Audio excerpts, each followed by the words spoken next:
Yasmine Jaffar, bonjour. Bonjour Kamar, bonjour à tous. Laïtidine Ben Saïd, bonjour. Bonjour à tous les Maoris qui nous écoutent. Alors aujourd'hui, Mayotte enregistre 26 cas de choléra concentrés sur la zone nord. Si les premiers cas signalés étaient importés de l'étranger, désormais on nous parle de cas autochtones. Et si les autorités nous parlent toujours pas d'épidémie, pour Mansour Kamardine, nous y sommes. Le député demande un plan de vaccination générale volontaire. Que pensez-vous de sa proposition ? Moi, je pense que c'est une bonne idée, mais il faut savoir que Mayotte connaît plusieurs crises, hein. Donc, le premier crise, c'est la crise migratoire qui entraîne les autres crises. C'est celle qui entraîne la crise sécuritaire, la crise migratoire, c'est elle qui est à l'origine de la crise sanitaire, mais aussi de la crise de l'eau, etc. Donc vous Donc, êtes du prêt coup, aujourd'hui à proposer peut-être aux autorités sanitaires de faire un plan de vaccination dans votre commune, avec l'accord justement de vos administrés, bien mais vous entendu. savez, Madame Yasmina, en fait, on ne peut pas jouer avec la santé de nos concitoyens. Donc, s'il faut passer par là pour mettre les Mahorais en sécurité, bah, il faut le passer par là. Mais toutes les bonnes idées sont les bienvenues. Alors vous avez parlé de la crise migratoire et quand les Kwassa arrivent, c'est sur l'îlot Mtsamboro, dans la plupart des cas, qui déposent discrètement les candidats à l'immigration. En 2022, avec la préfecture, vous présentez un projet de développement. Vous parlez de reprise en main de l'îlot qui doit passer par la démolition de ces abris, de ces tobés qui font partie de la tradition des familles de Mtsamboro depuis des décennies. D'ailleurs, à ce moment-là, vous attirez la colère de vos administrés. Monsieur le maire, où en est le projet ? Alors, avant d'arriver sur le projet, je tiens à rappeler que effectivement, la commune de Msamboro se positionne en tant que commune frontalière et que l'État doit reconnaître ce fait.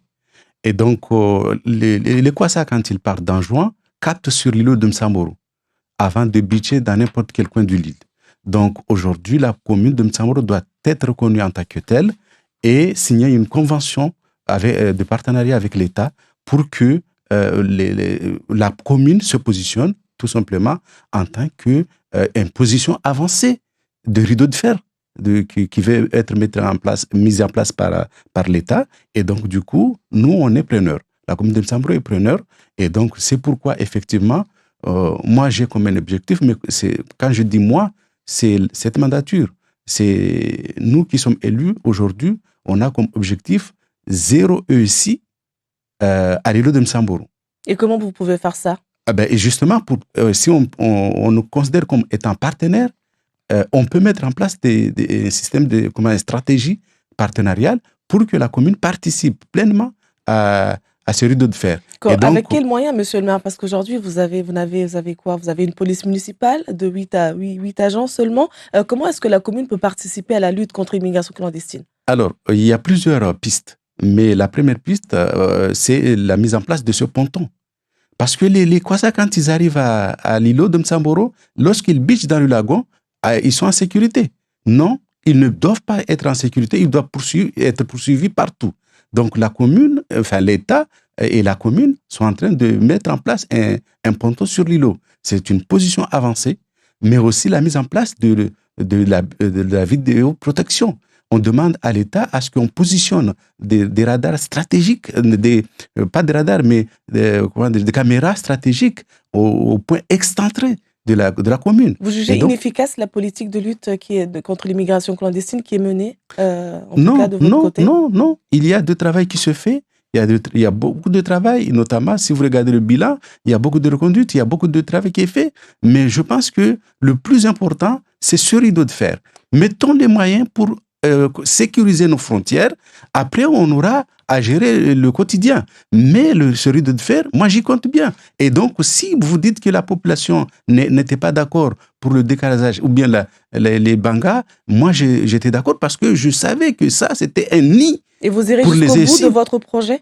J'irai jusqu'au bout, mais je demande aussi à l'État de nous accompagner pour reconstruire ce Tobé mythique et qui donne tout ce sens. Parce que nous, on a vécu là-bas. Moi, quand j'étais jeune, j'ai vécu là-bas. Et donc, je demande à l'État de mettre en place les moyens, parce qu'ils nous ont donné les moyens pour faire les études. Maintenant, il faut aller construire. Donc, mais comment vous imaginez l'île Samboro avec votre projet, avec parce que vraiment, c'est un lieu touristique. Les touristes aiment beaucoup, même les Mahorais s'y plaisent beaucoup, mais il y a aussi les habitants de Mtsamboro qui font de leur culture depuis plusieurs années, des décennies. C'est dans leur famille. Comment est-ce que vous comptez justement allier les deux aspects, le côté touristique et le côté ancestral, modernité et tradition, j'ai envie de dire? Oui, vous avez tout à fait raison. Mais moi, je me suis positionné. J'ai choisi mon camp, à savoir, moi, pour l'îlot de Mtsamboro, moi, c'est l'agrotourisme.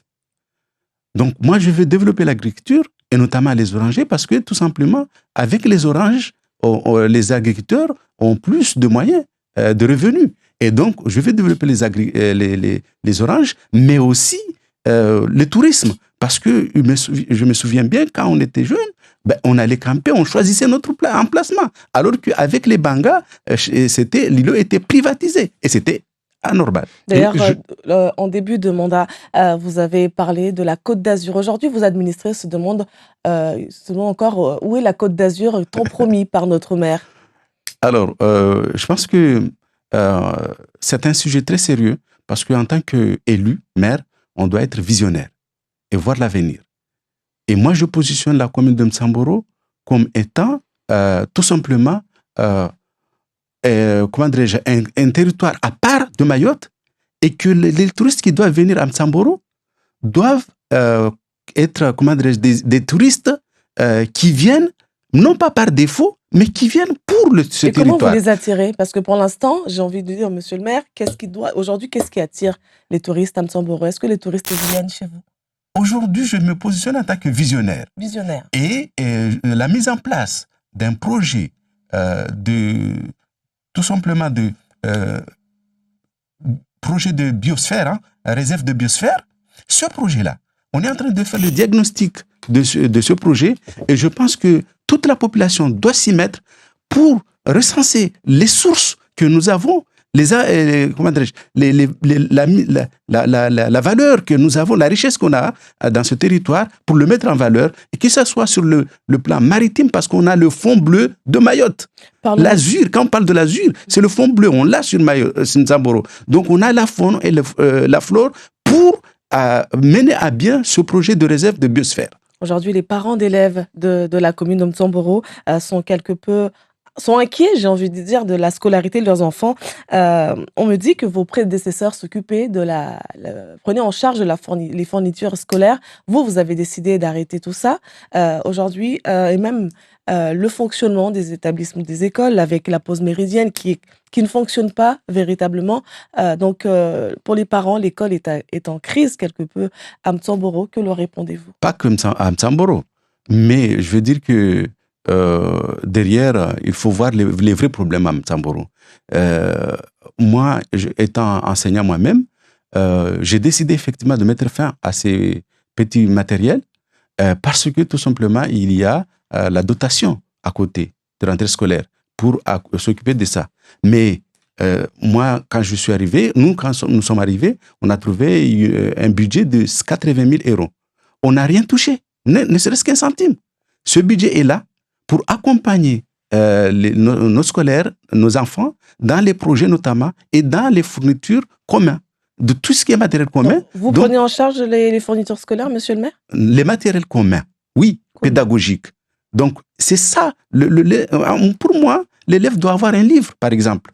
À côté, il doit avoir des matériels adéquats pour apprendre. Donc, du coup, ce matériel-là existe. Mais tout ce qui est individuel, il y a la dotation qui doit s'en occuper. En parlant d'école, la jeunesse de Mtsamboro, monsieur le maire, que leur proposez-vous pour s'occuper? Parce qu'on sait qu'à Mayotte, la moitié de la population a moins de 20 ans. Que proposez-vous à la jeunesse?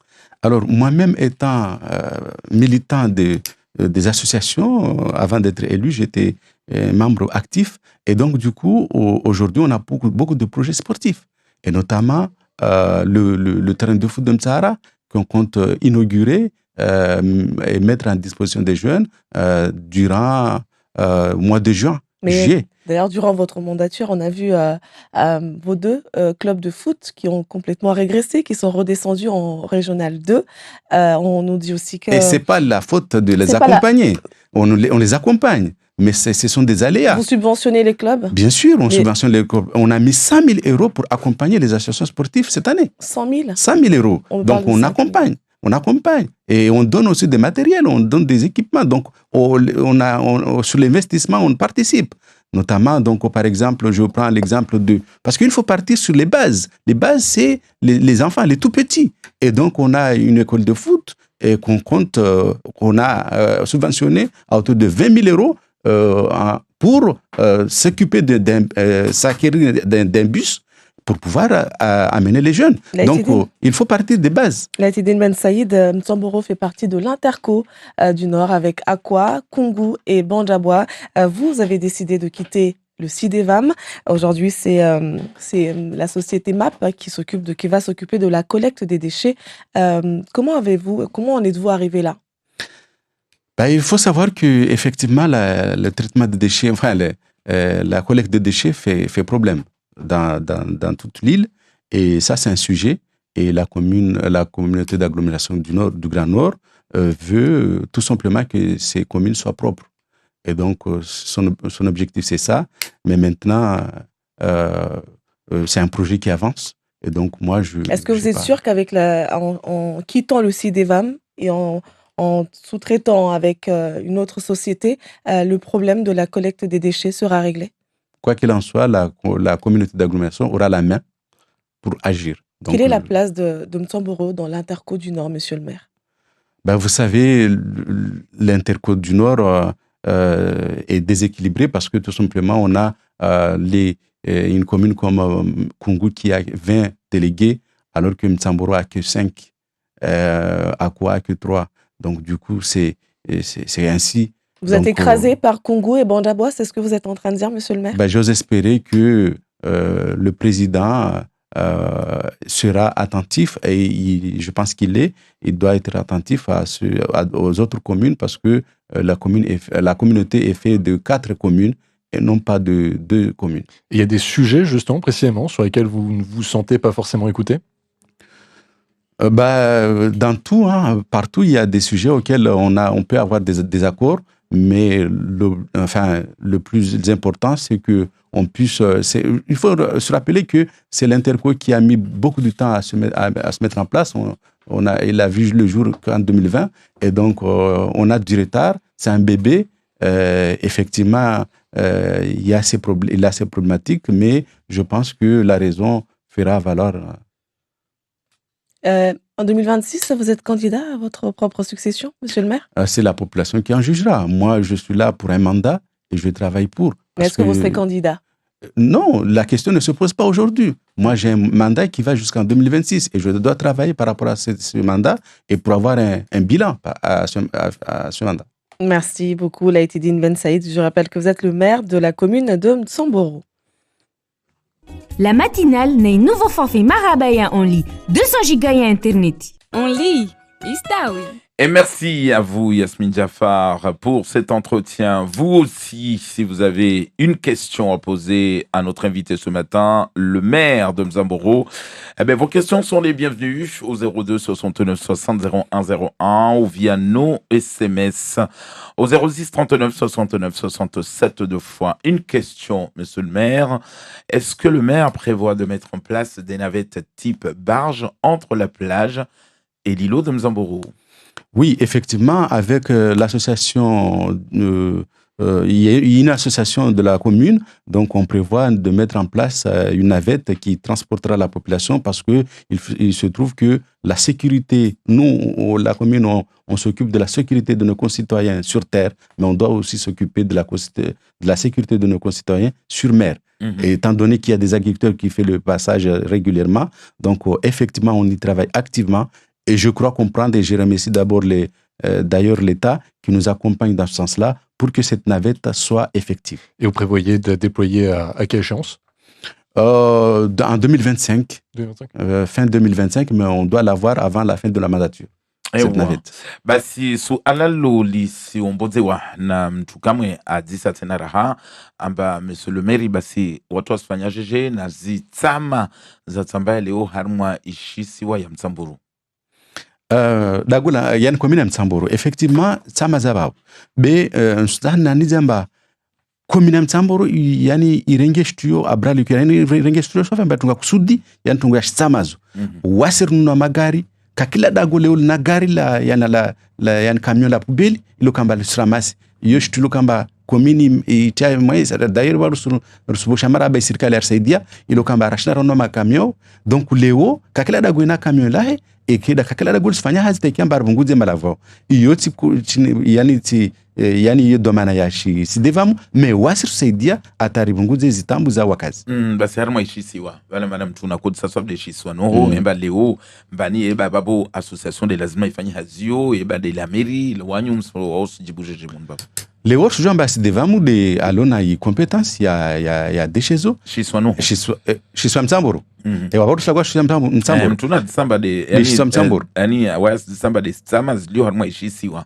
basi tsama jizolo harma Mtsamburu ilazimu relewa mba wo watu lo kamba wasenda huli wandafanye mavule wandafetongoza walisija tsama huli donc leo par rapport na i convention lele kamba yafanyisha en 2019 ya partenariat avec association na commune lo kamba wana gestion wasira mopara batoyo justement batoyo iyo sufanya jitete kamba yani rarama ses déchets na batoyo rishukize tsinhu donc wakazi warongwamba hali kila mtu akujua tu ande herma shiswa ya Mtsamburu leo kila mtu atsahau waye aswenda kaya parzo balidzi wa shiswa Mtsamburu na mtu tsoko yotsi donc watu wakwenda donc leo watu wasenda beshtwilo munja zuzi ne kamsumaizi wakati mabangala yaka tsama zikanyingira na leo donc leo kweli bwatsama bekasa sana zuzi ça fait les objectifs doit sukamba réparer moi te kamba ramasser malaveo riashkizi berso mbena kakila mtu lo kamba wayo benza shiswani apara nafasi anda shiswani zuzi kakupara nafasi mana mabangala yaka kakupara bano andafanya vile lai